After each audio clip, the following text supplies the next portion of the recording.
Should you be transferring your home before applying for Medicaid?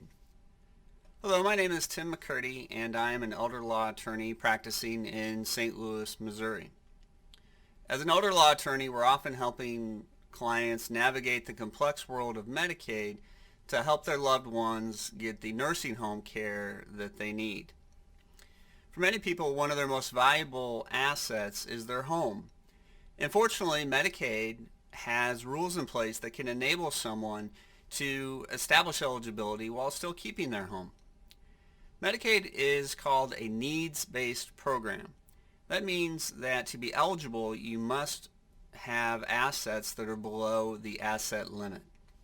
Now, Medicaid distinguishes between assets that are countable towards eligibility and those that are considered exempt and will not be considered for eligibility for Medicaid.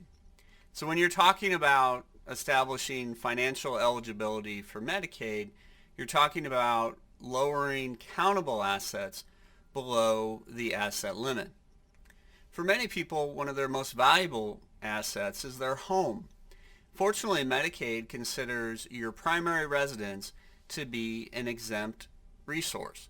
And subject to various rules and requirements, the home will not be counted against a person for eligibility.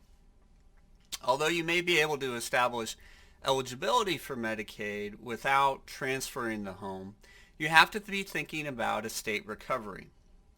One of the reasons that Medicaid allows the home to be an exempt resource is that Medicaid has the ability to recover costs that are paid for the person by collecting against the home.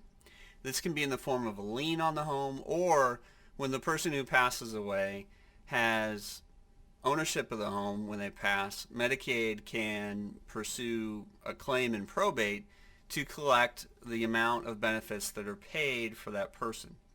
So if a person spends any period of time really in a nursing home, Medicaid can easily have spent the value of the home for their care.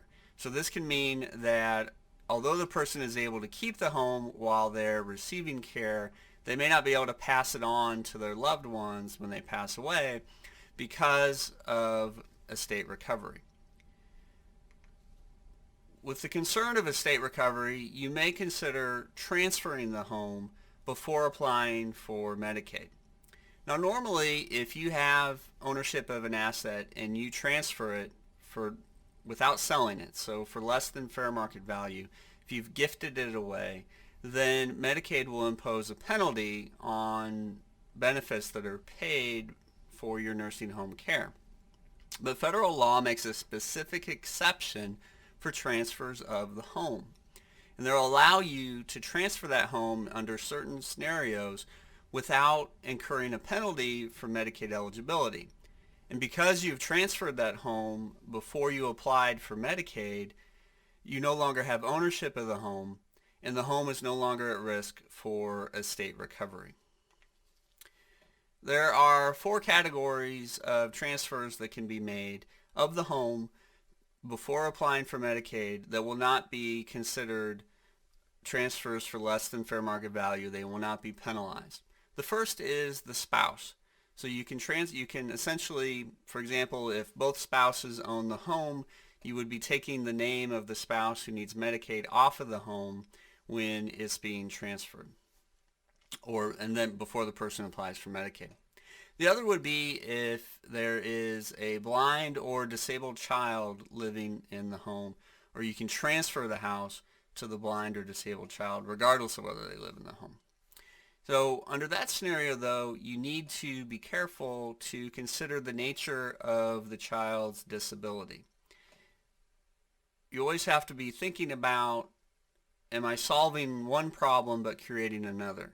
What is the type of disability of the child? Would an adult child, would they be able to manage the home?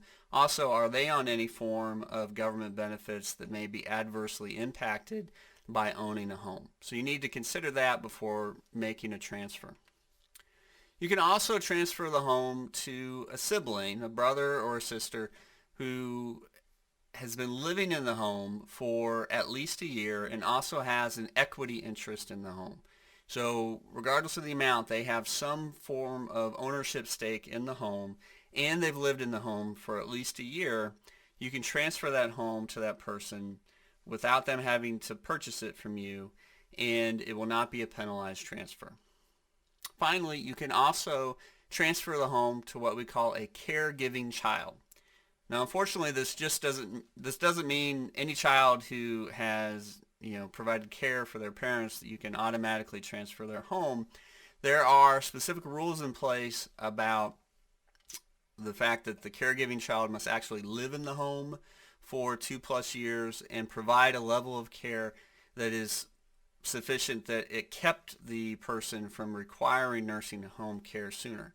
But if you meet those requirements, if you fall within that scenario, you may be able to transfer the home to a child, which is what you likely wanted to do on death anyway, while still establishing Medicaid eligibility. I hope you found this information to be useful. Please keep in mind that this is general information and should not be relied on to make legal decisions.